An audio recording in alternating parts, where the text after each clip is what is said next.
Bueno, pues muchísimas gracias a la Fundación Cinemascomic de Tenerife por haberme invitado y por haber pensado en mí para esta conferencia inaugural. Gracias a Paco Pomares, gracias a Lucas y gracias también por permitirme hablar de mi ídolo infantil, que fue Doña Urraca. Al principio, cuando hablé con Lucas, pues bueno, cine, TVO y movimiento, pues no hay, yo creo que es uno de los personajes que más se mueve Doña Urraca, ¿no? O sea que va siempre corriendo, perseguida por sus enemigos, etcétera.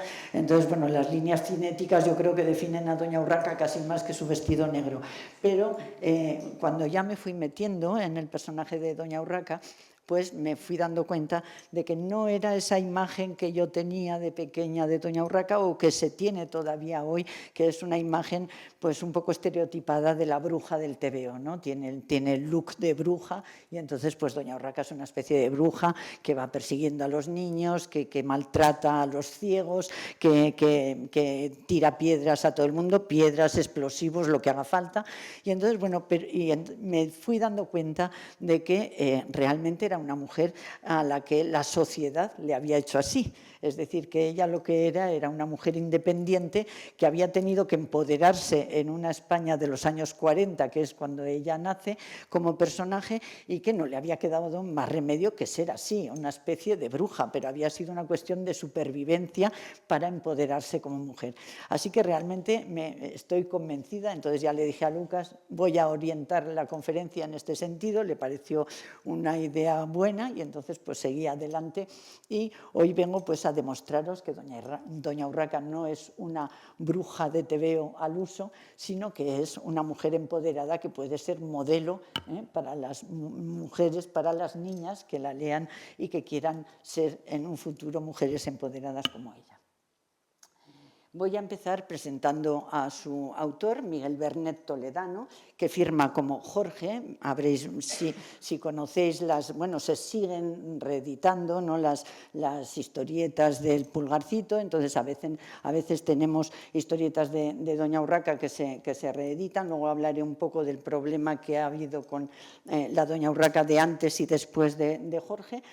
Jorge nace en 1921, se llama Miguel Bernet, no se llama Jorge, esta va a ser su firma como historietista y con 15 años estalla la Guerra Civil, él siente la necesidad de luchar contra los golpistas, entonces falsea su documento de identidad para hacerse mayor de edad y poder alistarse en el ejército republicano. Cuando pierde la guerra la República, pues se exilia a Francia, donde es internado en los distintos campos de concentración donde internaron a muchos españoles republicanos, ¿no?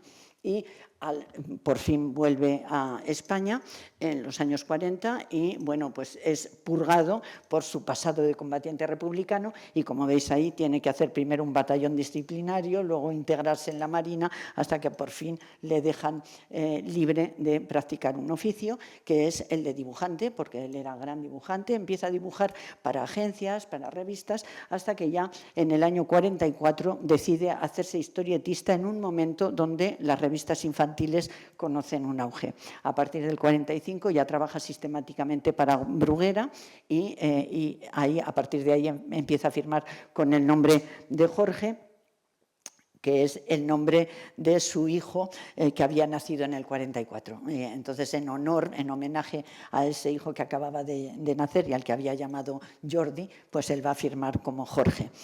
Jordi Bernet, que también es historietista y que hoy sigue trabajando, creando historietas como su padre, ¿no?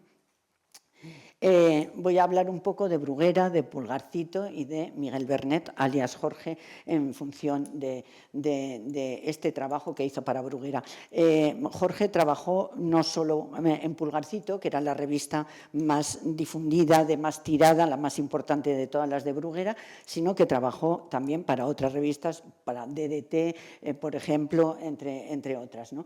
Hizo muchísimos personajes. Bueno, en 2010, hago un salto así, en 2010 se publica el mejor álbum que ha habido de las mejores historietas de Doña Urraca, de las primeras historietas, de las prehistorietas, como dice Jordi Bernet, de Doña Urraca, y entonces ahí aparece un prólogo muy importante de Jordi hablando de su padre, que aclara bastantes cosas porque se habían dicho cosas que no eran ciertas, ¿no? Y entonces, reivindicando la figura de su padre, explica pues todos los personajes que salieron de este lápiz genial que fue Jorge, ¿no? Salieron de su lápiz personajes como Leo, bueno, aquí los jóvenes más mayores igual recuerdan algunos de estos personajes: Leovigildo Viruta, Melindro Gutiérrez, Doña Urraca, por supuesto, Sisebuto, detective astuto, Sinforino, Ofelio, Don Pancho, que tuvo problemas con la censura de la época. Yo de eso me acuerdo, aunque no soy tan mayor como para acordarme de los años 40, que es cuando aparece Don Pancho, finales de los 40, pero sí que seguí leyendo esos cómics en los años 50 y 60, y Don Pancho era un mexicano con sombrero mexicano que era un pistolero y hacía balaceras allá por donde pasaba, y tenía aterrorizado a todo el mundo.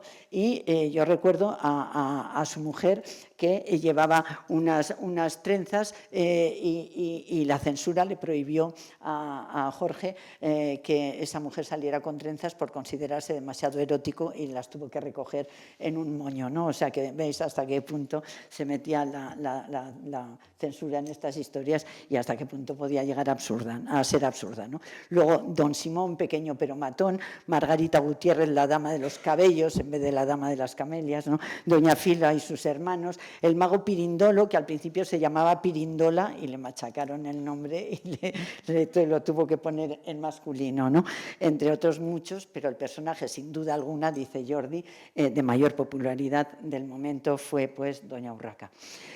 Los años Bruguera, los años de Pulgarcito, bueno, os he puesto un DDT aquí con una portada de Peñarroya. Peñarroya también trabajaba para Pulgarcito, en realidad trabajaban todos para casi todas las revistas de Bruguera, que fue el gran holding editorial de aquella época de las revistas infantiles. Él también trabajó para DDT, para Cangán, Sisio Campeón, pero sobre todo para Pulgarcito.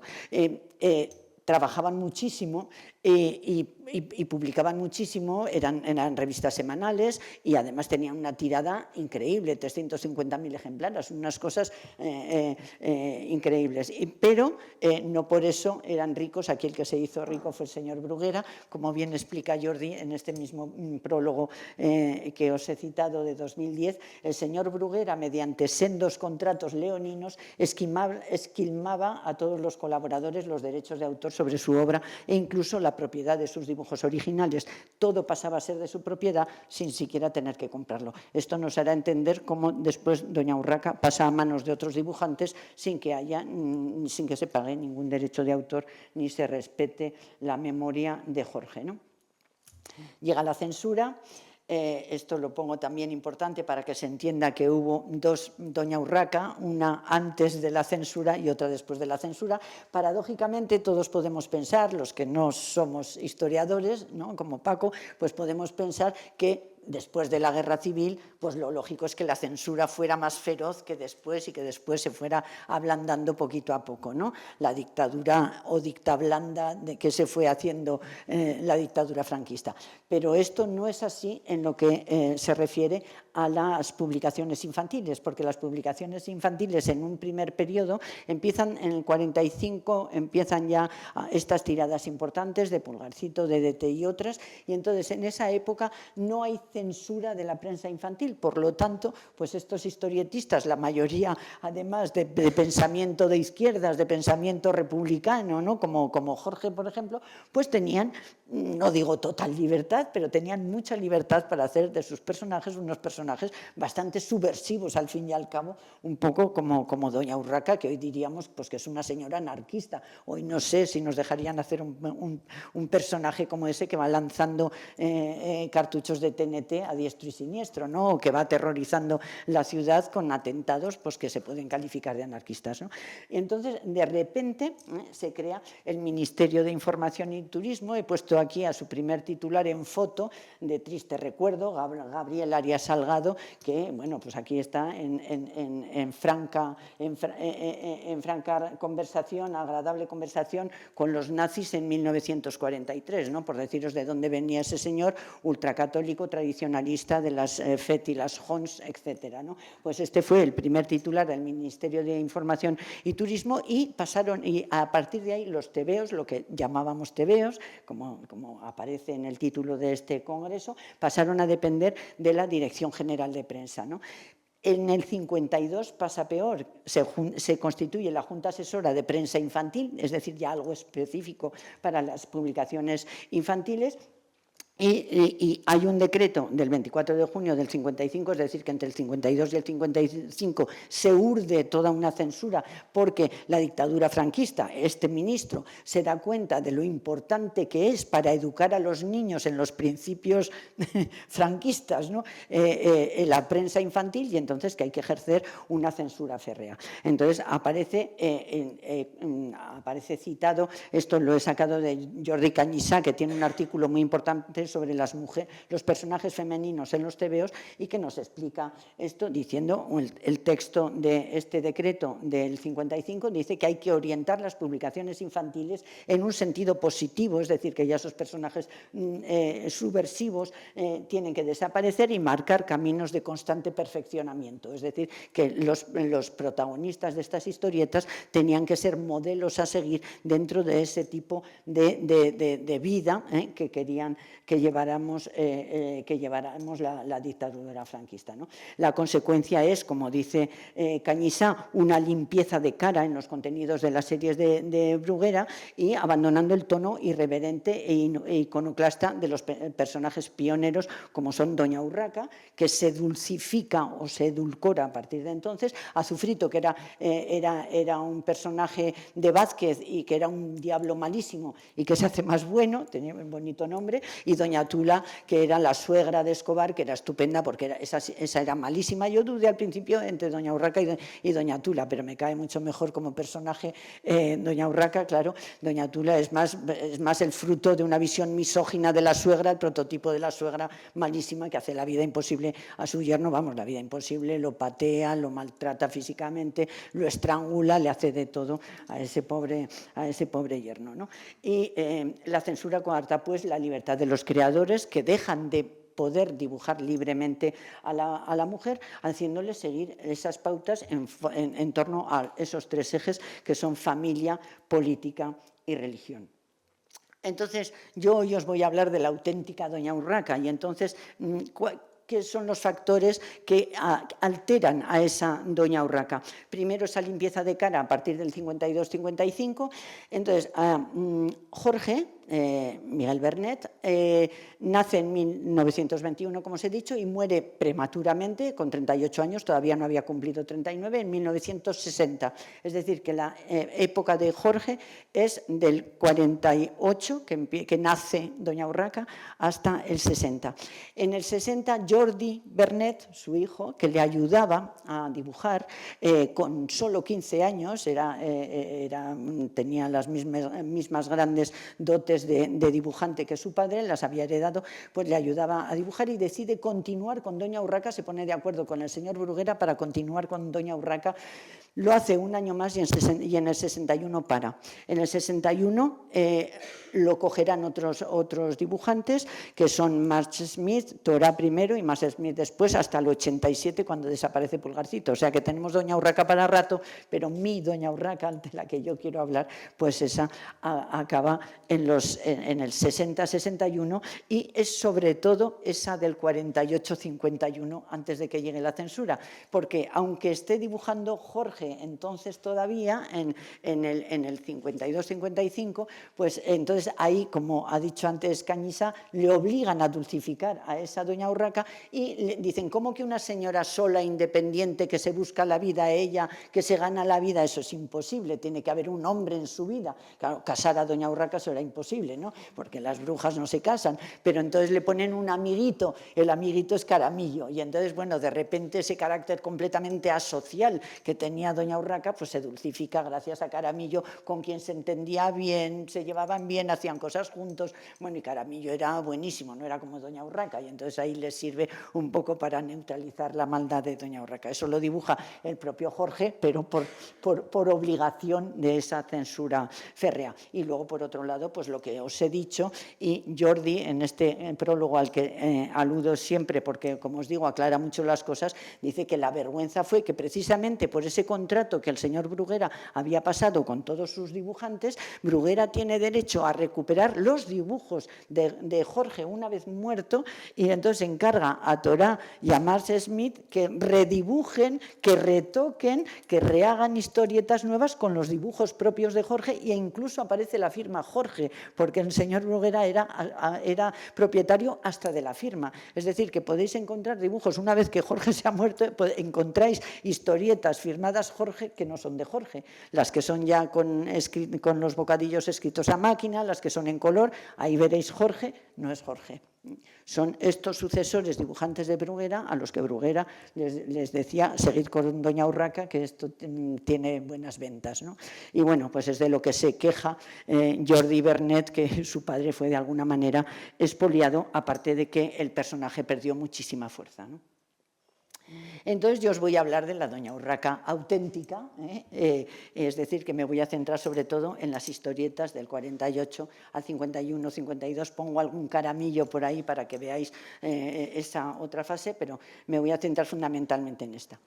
Doña Urraca nace, como os he dicho, en diciembre de 1948, es anunciada en el número 76, estos datos los he sacado de TVOsfera, que es como nuestra biblioteca personal para todos y todas, y entonces se anuncia en el número 76, que es del 10 de diciembre del 48, y entonces se anuncia así: ríase, dirigidos al lector, a la lectora, ríase de Frankenstein, pitorréese de Drácula, carcajéese del vampiro de Düsseldorf, pues son más infelices que un sello al lado de doña Urraca, el tremebundo, pavoroso, escalofriante y cadavérico personaje de Jorge, cuyas extraordinarias aventuras empezará a publicar Pulgarcito a partir del próximo número. Y ya Cifré, que era otro historietista de Pulgarcito, en su sección Dígame usted, también lo anuncia en ese mismo número, y dice, le condenaremos a... Este dibujo de doña Urraca no es que sea el primer dibujo de doña Urraca, sino que es Cifré el que dibuja la doña Urraca de Jorge aquí, ¿no? Por eso sale un poco distinta, pero ya con esas características que le conocemos. Le condenaremos a casarse con doña Urraca si no nos dice antes de 14 horas que el general Prim nació, en Madrid, Zaragoza, Reus, Barcelona, Sevilla. ¿Alguien sabe dónde nació el general Prim? En Reus. Entonces, eso yo lo tuve que mirar, que no lo sabía. Entonces, el general Prim fue un héroe de las guerras carlistas que luchó en el cuerpo a cuerpo contra los carlistas. Y entonces, eso, yo al principio digo, ¿por qué esa pregunta? Y luego, descubriendo cosas sobre doña Urraca, dije, ya sé por qué, y luego os contaré por qué ese guiño a los carlistas o al héroe de las guerras contra los carlistas en este anuncio, ¿no? Esta es la primera viñeta, no lo podéis leer porque está pequeñito, pero bueno, luego os la cuento, luego volveré a ella, porque al ser la primera, pues es la historieta, emblemática, entonces se titula Doña Urraca en día 13. Ya es completamente distinto del resto de los pulgarcitos, entonces aparece en el Pulgarcito 77, es decir, el siguiente de cuando fue anunciada, como era semanal, del 17 de diciembre del 48, aparece ya esta primera historieta de doña Urraca.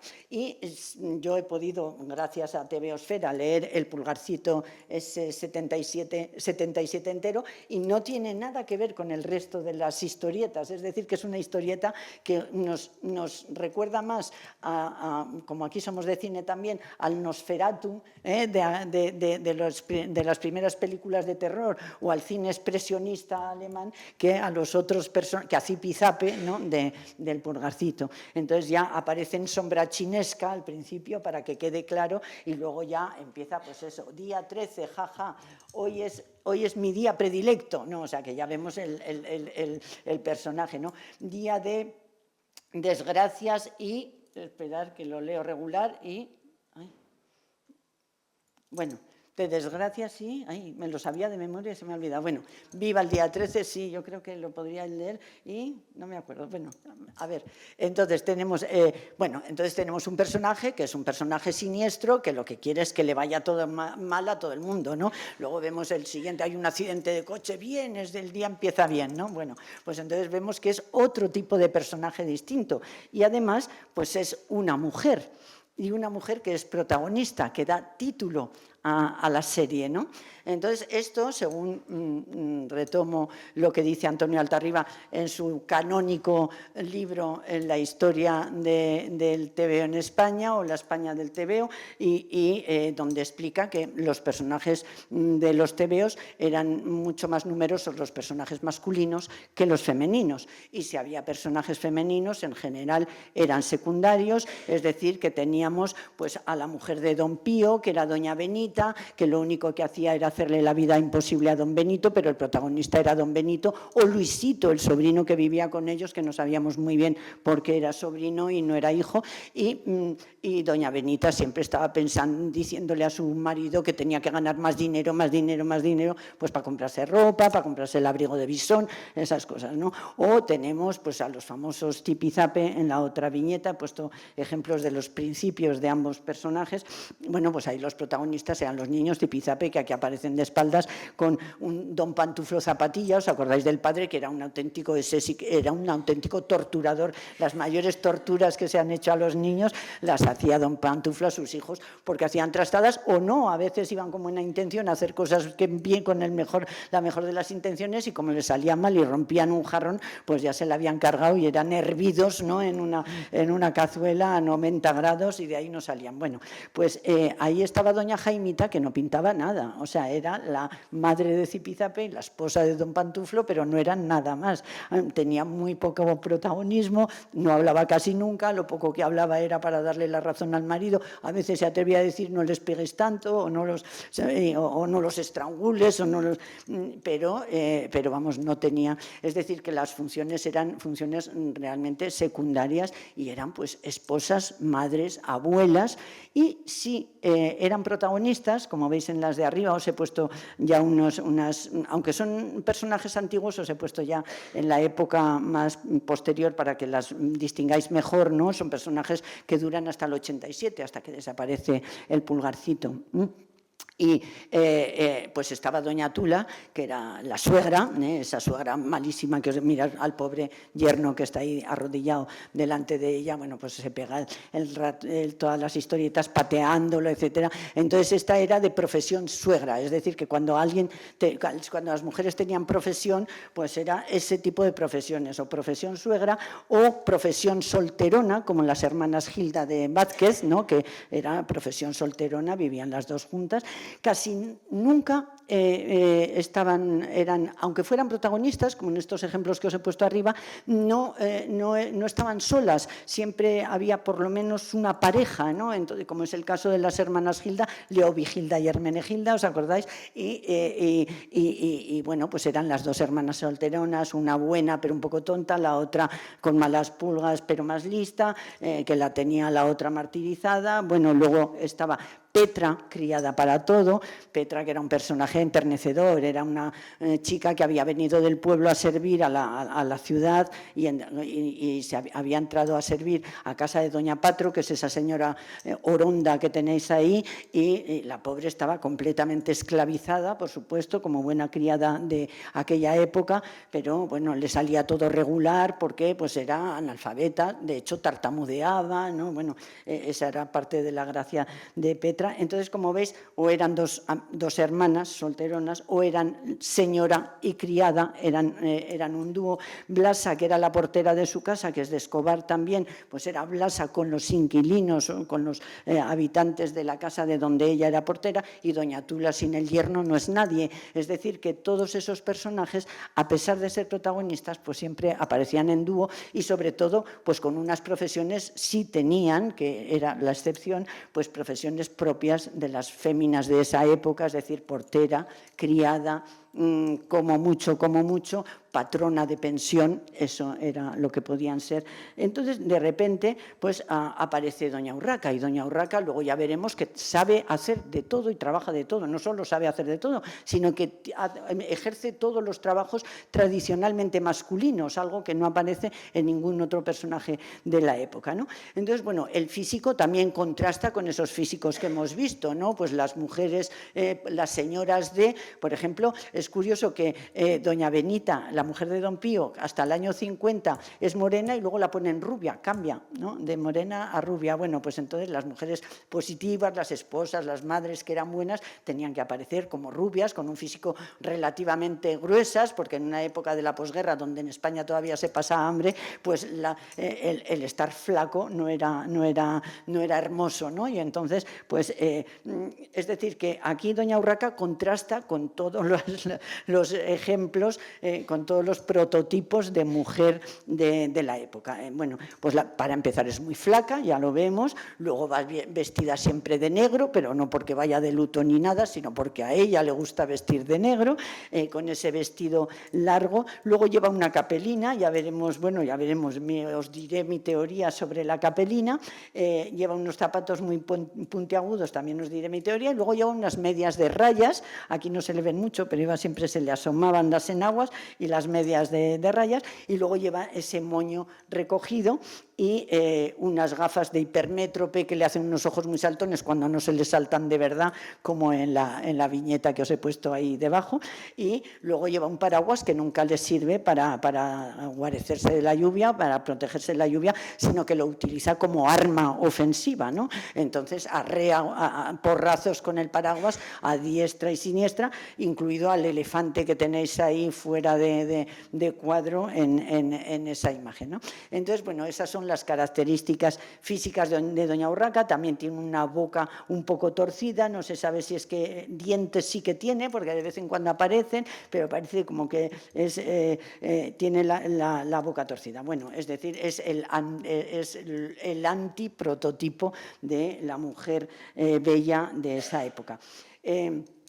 El paraguas no lo abre, yo creía recordar que nunca había abierto el paraguas y que había sido siempre un arma. Y encontré, releyendo toda doña Urraca para esta conferencia, una historieta donde se le abre el paraguas. Y os la pongo a modo de anécdota, pero sobre todo porque también explica un poco la genialidad de Jorge. Es decir, que Jorge lo que hacía era que se metía él también dentro de las historietas, haciendo metahistorieta, ¿no? Y por ejemplo, aquí el paraguas empieza a llover y lo quiere abrir, por única vez en su vida, quiere abrir el paraguas para protegerse de la lluvia, y dice, bueno, menuda ducha me estoy dando, dice, solo a Jorge se le ocurre esto, ¿no? Ponerme un paraguas como personaje y que luego no se me abra cuando llueve y justo se me abre cuando sale el sol, ¿no?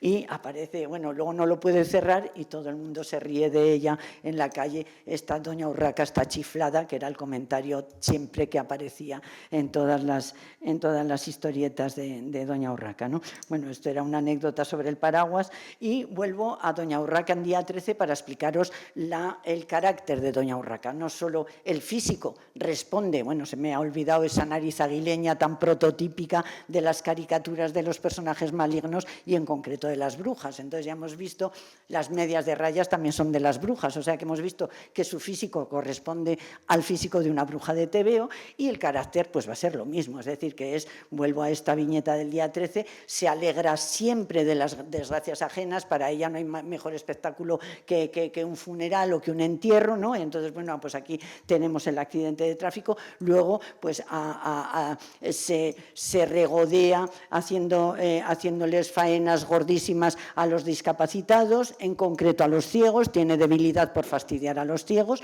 y entonces, bueno, pues en general les ayuda a cruzar la calle, como aquí es el caso, no se preocupe, yo le ayudo a cruzar la calle y le va a cruzar la calle justo cuando pasan hasta un camión, ¿no?, por la calle y de hecho roba una silla para poder sentarse, para luego cuando le diga al ciego ya puede usted pasar, ver el espectáculo sentada para verlo más a gusto, ¿no? Menos mal que aparece un niño que se da cuenta de la situación, salva al ciego, claro, ni que decir tiene que todo lo de doña Urraca siempre le sale todo mal, ¿no? Eso forma parte de que el personaje no resulte simpático, que nunca consigue lo que se propone, ¿no? O sea, que no mata nunca a ningún ciego.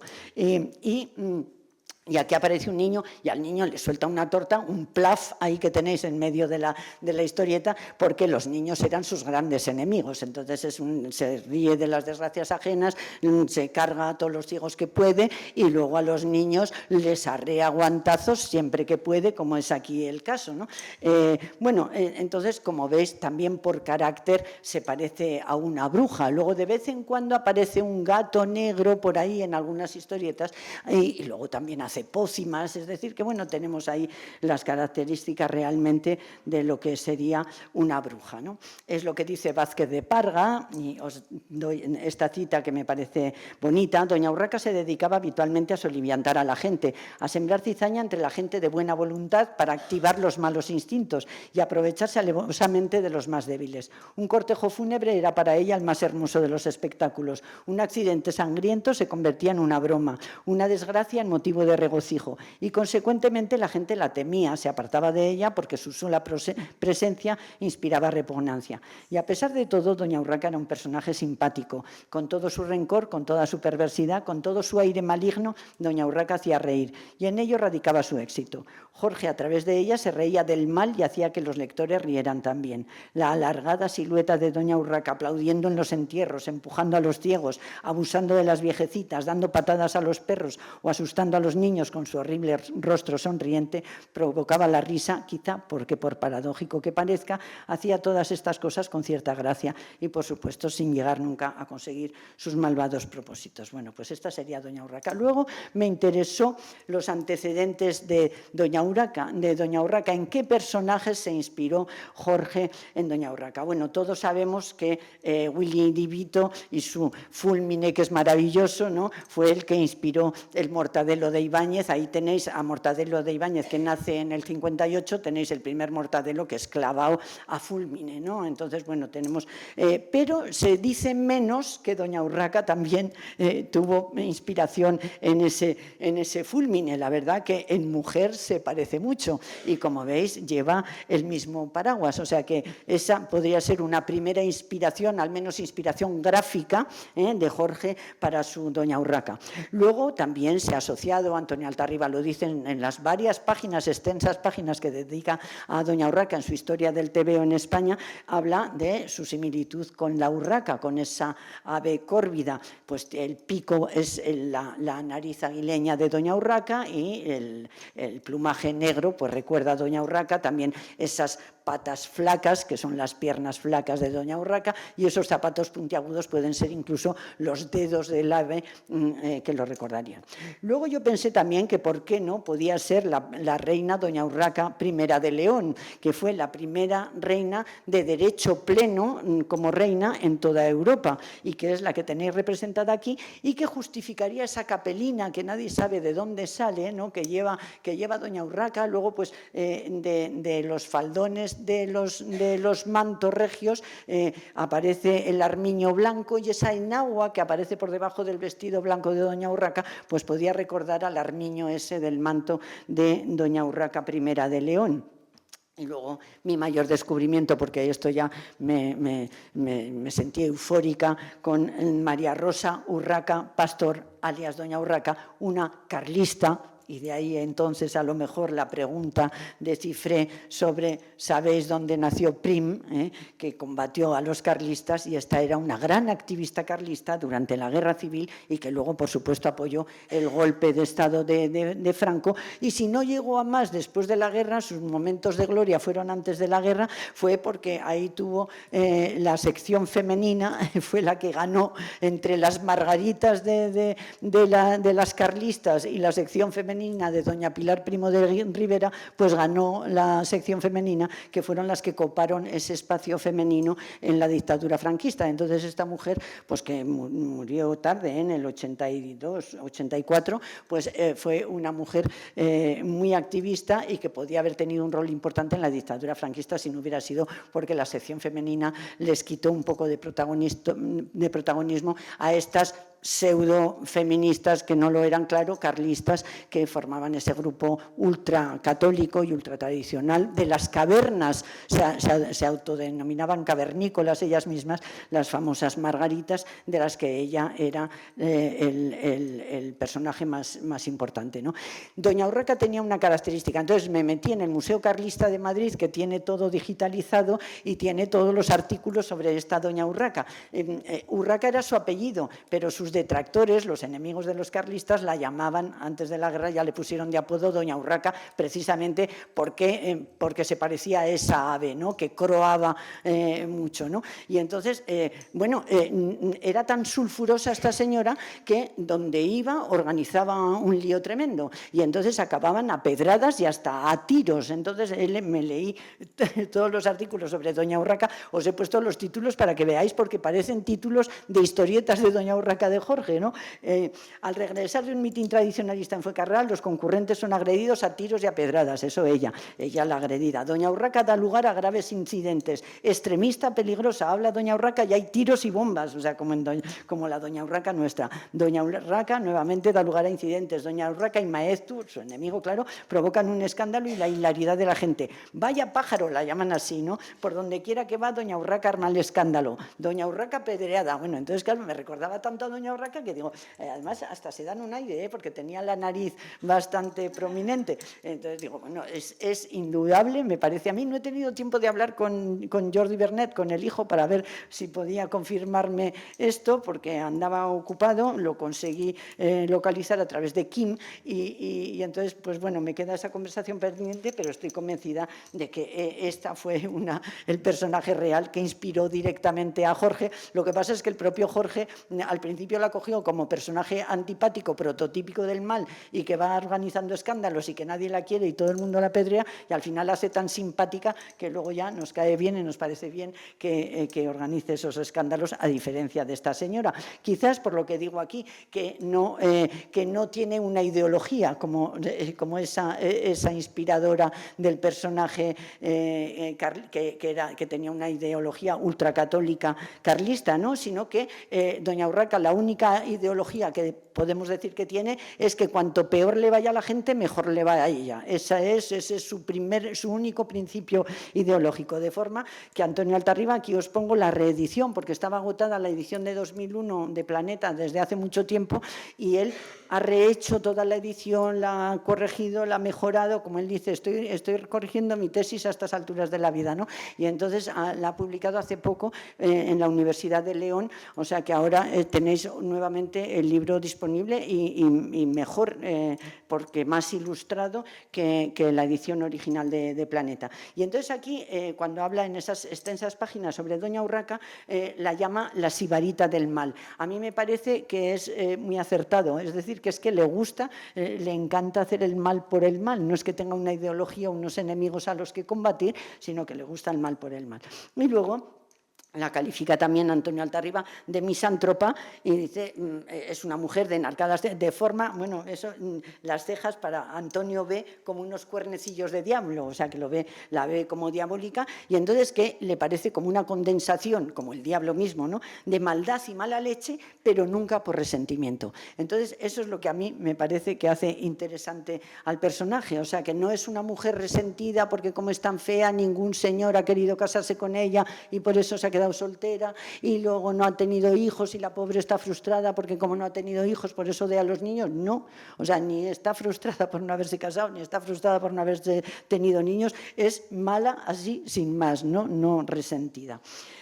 Bueno, es lo que digo después y al final digo, como no, una mujer que quiere ser independiente, que ha decidido ella ser soltera, no nos lo explica, pero queda claro, no le gusta ningún hombre, una sola vez le gusta un señor, viene un vecino nuevo, casi nunca está en casa, eso ya lo sabéis, que está siempre en la calle, entonces de su casa tenemos pocos datos, pero ahí está ella, sabemos, tiene una casa con jardín, un poco a las afueras de la ciudad, y entonces le viene a vivir un vecino nuevo y ese vecino le gusta, y el vecino además es súper amable con ella, entonces, bueno, se empieza a maquillar y todo, es la única historieta donde ella se empieza a maquillar, luego resulta, claro, como lo ve a través de la tapia, luego resulta que es un centauro, algo raro tenía que tener ese señor para que le gustara a doña Urraca, ¿no? Pero si no es una mujer a la que no le gustan los hombres, es que les parecen machistas, le parecen maltratadores, les parecen unos brutos, no le gustan nada, y tampoco le gustan los niños, pero no le gustan los niños no porque no haya tenido, sino porque los ve gamberros y malvados, de hecho es lo que le sucede. Y luego si no le gustan los minusválidos, los ciegos, esos a los que les tiene tanta manía, es porque en general en esa España casposa y reaccionaria que os digo, y picaresca, porque estamos en la posguerra y la gente se tenía que buscar la vida como podía, la mayoría de los ciegos son falsos ciegos, están engañando a las pobrecitas señoras de alma caritativa para que les den dinero, y entonces eso se acaba sabiendo, es decir, que esos ciegos de ciegos no tienen nada, por eso no consigue atropellarlos, porque los otros ven, ¿no? Entonces, bueno, al final dices, no es tanto, no está atacando, sino que en realidad se está defendiendo para sobrevivir como mujer independiente y empoderada que es, en una sociedad donde ese tipo de mujer no tiene cabida, ¿no? Entonces aquí os pongo ejemplos. Ella está en medio de la calle. ¿Qué pasa? Que la calle es un sitio de hombres. ¿Qué hace una mujer en medio de la calle sin hacer nada en vez de estar en la cocina trabajando como debe o esperando a su marido? Pues van y la atropellan. Dice, ¿qué hace usted, señora, en medio de la vía pública saboteando a los pacíficos transeúntes motorizados?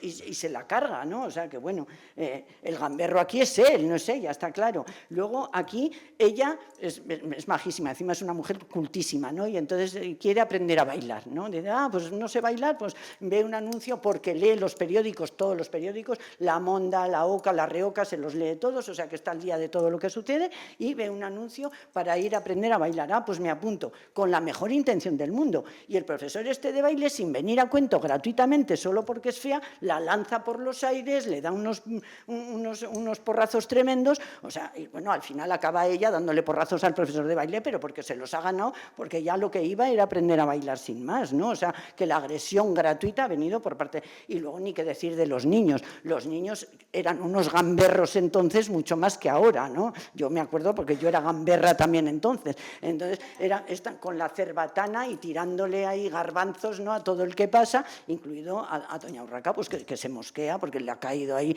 y luego en el siguiente, y luego están con petardos todo el día. Petardos, pues esperar que yo voy a hacer, como es química, me voy a hacer unos cartuchos de TNT y os los voy a lanzar para que os enteréis de lo que es bueno. Pero los que han empezado con los petardos han sido los niños. Es decir, que en realidad doña Urraca quiere ser siempre buena, ¿eh? O sea, no la dejan. Bueno, aquí tenéis al falso ciego. No.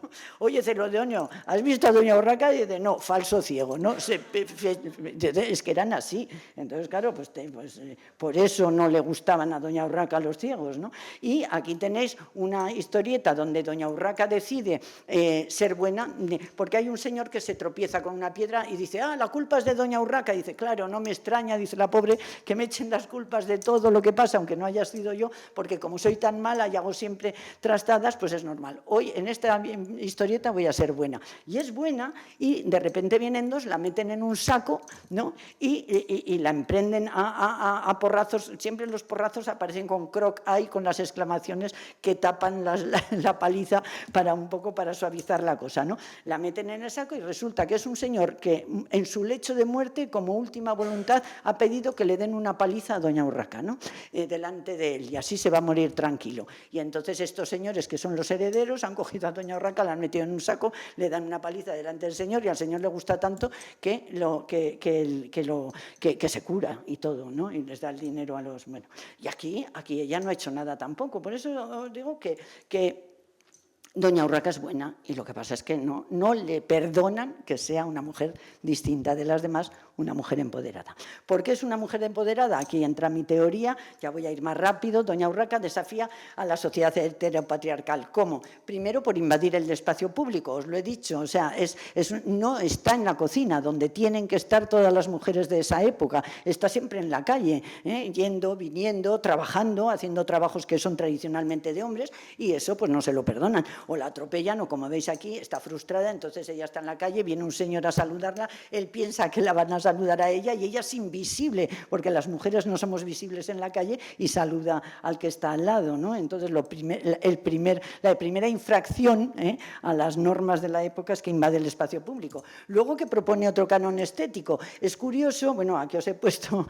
a Rosy de Palma con la misma nariz y el mismo moño que ella, ¿no? Y luego pues os he puesto a Marlene Dietrich y a Greta Garbo, porque Greta Garbo es su ídolo. Ella quiere parecerse a Greta Garbo, por eso tiene ese aire andrógino, y ella se cree guapa, dice, mi nariz apolínea, mi esbelta figura. Lo que pasa es que la gente no lo entiende así, pero ella no es que se crea fea, es que ella cree que tiene otro canon de belleza y lo reivindica. Siempre está muy orgullosa, llega incluso a pedir asegurar su nariz, ¿no? Fijaros en qué adelanto con respecto a esta época, ¿no? Y bueno, y aquí esta es mi viñeta preferida.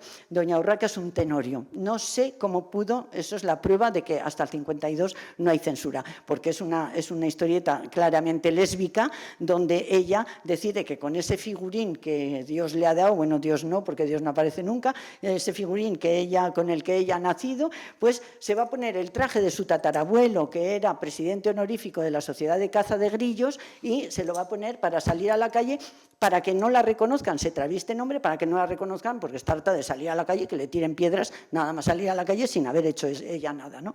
Y entonces resulta que sale y todas las mujeres se caen desmayadas de lo guapo que está ese señor, ¿no? Entonces es increíble, se van desmayando todas, dicen, mirad, es como Humphrey Bogart.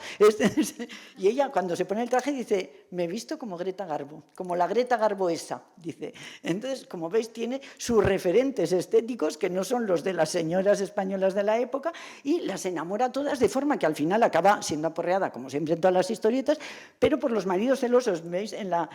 Aquí dice, maridos celosos, flecha, ¿no? Y le están esperando en la esquina para aporrearla, porque se han ido todas detrás de ella, como el flautista de Amelín, ¿no? Entonces, digo, es un milagro que esta historieta pudiera ser publicada en esa época. Luego es una mujer sabia e instruida, por supuesto, sabe alquimia, lo sabe todo de la alquimia, y ahí hace sus pócimas de bruja, pero también sabe química, y bueno, entonces hace la poción para vivir 300 años, lo que pasa es que se le cae, luego hace la poción para ser invisible, ya veis que debajo está medio invisibilizada ya, luego, pero también sabe de química y luego para hacer los explosivos, y luego sabe de plantas mucho, es decir, que es esa heredera de las curanderas mujeres, antes de que los hombres usurparan ese saber y se hicieran médicos. Pues entonces aquí ella aparece, y entonces está ya con su amigo Caramillo, que está malito, y va a buscar hierbas para curarlo, y lo iba a curar, pero un médico, es decir, la medicina oficial, frente al saber de las mujeres, se le ha adelantado y lo ha curado, pero sabe mucho de plantas y de esa medicina tradicional. Como os he dicho, lee la prensa y luego posee una gran biblioteca de libros antiguos, que eso también es excepcional en un personaje femenino de historieta. Tiene toda la gramática parda, por supuesto, para sus cuestiones esotéricas, pero luego tiene libros valiosísimos por los que le da un comprador cuando tiene necesidad de dinero hasta 500 pesetas por un ejemplar, que aquello era un dineral entonces. También es aficionada al arte, se va de museos, se va de galerías de exposiciones, entiende de arte, discierne lo que es bueno de lo que no es bueno, le gusta tanto el arte que incluso trabaja en esos trabajos que hace ella para sacarse dinero para vivir, pues trabaja para un pintor al que lleva y trae los cuadros a sus compradores, y luego es cinéfila. Está todo el rato hablando de cine, cita, como os he dicho, a Greta Garbo, pero también, bueno, todo el rato a Libertad Lamarque. Libertad Lamarque era una actriz argentina que se tuvo que ir de Argentina luego porque se llevó fatal con Eva Perón, ¿no? Tuvieron ahí un rifirrafe y se tuvo que exiliar a México, y en México era cantante primero de tangos, y luego ya en México fue donde hizo gran carrera en el cine, con películas bastante lacrimógenas, y entonces está todo el rato doña Urraca, esto es más aburrido que una película de Libertad Lamarque, esto es más triste que una película de Libertad Lamarque, que eran las películas, ¿no?, que se veían entonces. Pero os he puesto esta viñeta de Ala Ventera, que es curiosísima, que es, sale del cine y dice, ¡qué peliculaza! He disfrutado como un camello. Y empieza a hablar, a decir los diálogos de la película, se los ha aprendido de memoria. Entonces, claro, resulta, al final sabemos, bueno, lo vamos descubriendo a medida, que es Cyrano de Bergerac, claro, que es se hizo la primera versión en el 46, o sea que esta historieta es del 48, 2 años después Jorge pone esa película aquí. Claro, se ha aprendido porque Cyrano tiene la misma nariz que ella, y entonces ella se ve identificada con el personaje de la película, y dice, al final la tienen que meter en la cárcel porque está loca, ¿no? Y dice, no, es que está chiflada. Ha ido a ver la película 40 veces, o sea que es cinéfila, pero de verdad, ¿no? Cuando le gusta una película, la ve las veces que haga falta, ¿no? Luego, pues es mujer independiente, autónoma, ejerce oficios masculinos. Aquí os la pongo corriendo porque muchos de los oficios que hace consisten en ser ágil. Entonces ella corre, nada, salta, a pesar de que parece una mujer madura, pues tiene una agilidad sorprendente. Luego es fotógrafa, pero fotógrafa artística. Mirad en lo que se fija para hacer. Luego, por supuesto, pues sabe fabricar todo tipo de artefactos explosivos. Luego es trapera. Son oficios que, o sea, los trapos pesan mucho cuando se llevan en un saco, ¿no? Bueno, llega a ser espantapájaros, hace de todo ella, ¿no? Y luego es artista, no solo le gusta el arte, sino que lo practica. Entonces, pues un día ve a un pintor y decide que ella también puede pintar, y bueno, la vemos en la otra viñeta, que hay un pintor que deja el lienzo en blanco ahí en el campo y se va, y entonces ella quiere hacer una trastada y quiere pintarle así una cosa abstracta para fastidiarle el lienzo, pero resulta que luego llega el pintor, se lo lleva, y eso que ha pintado doña Urraca, que veis las líneas cinéticas, se desmaya, que era lo que hacían los personajes en la época, a veces se desmayaban en el suelo, a veces salían por la ventana, ¿no?, volando desmayados. Entonces se desmaya porque el cuadro que ella ha pintado tiene un valor de 100.000 pesetas y ha sido premiado en el museo, ¿no? O sea que tiene dotes de artista. Y luego también digo que invade el espacio verbal masculino. Antonio Altarriba, en esta historia del TVO que estoy citando todo el rato, dice que una de las características de los personajes de Bruguera es que tenían un léxico increíble, riquísimo, que hablaban de maravilla y que sustituían los tacos malsonantes por exclamaciones fantasiosas, es decir, tipo el Capitán Haddock de Tintín. Pues bueno, ya los personajes de Bruguera hacían lo mismo, se inventaban exclamaciones para no decir tacos de verdad, para que los niños no aprendieran tacos, ¿no? Pero lo que sí que es cierto es que ese lenguaje era propio de los personajes masculinos, no de los personajes femeninos, que se limitaban a hablar de sus tareas domésticas, etcétera. O sea que ese lenguaje creativo estaba en manos de los personajes masculinos, menos doña Urraca, que doña Urraca habla como un libro abierto, habla igual que sus equivalentes masculinos, ¿no? Y entonces dice, sustituye las palabras corrientes por las palabras cultas, dice vislumbrar en vez de ver, velar por cuidar, dice una cosa muy graciosa, socorro, agrimensores, cuando se cae en un hoyo, o sea que fijaros hasta dónde va la cosa. Luego pues dice que tiene facultades acuáticas para decir que sabe nadar, que se siente etérea y volátil para decir que se siente ligera, o dice que necesita ganar metales preciosos para decir que necesita dinero. Luego también habla otras lenguas, por ejemplo dice corpo divaco, o sea que es multilingüe, y luego en esas exclamaciones que hace ella para no decir tacos, pues claro, son del registro de la negrura, que ahí es donde el humor aparece. Dice, pues recontrataúd, por ejemplo, está más difunto que la momia de Amenostris 15.050, ¿no? Hidrofobia y condenación, cipreses y sarcófagos, mareas y terremotos, tumultos y neotafias. Neotafias es curioso porque ya sabéis que cenotafio es el monumento funerario, pero neotafia era una funeraria que había en Barcelona en tiempos en que Jorge dibujaba esto, y entonces la añade a estas exclamaciones. Y luego pues es divertidísima haciendo juegos de palabras o guiños como Aquino, que se deja los grifos abiertos de su casa y luego dice me va a dar un ataque de gota, ¿no?, cuando ve los grifos abiertos. Bueno, pues eso era atributo de los personajes masculinos de los que se apodera esta mujer empoderada. Aquí os pongo otros ejemplos. Aquí están los infantes entregados tranquilamente a las labores propias de su tierna edad, etcétera, la honradez acrisolada, tengo que ganarme el sustento, pues habla así.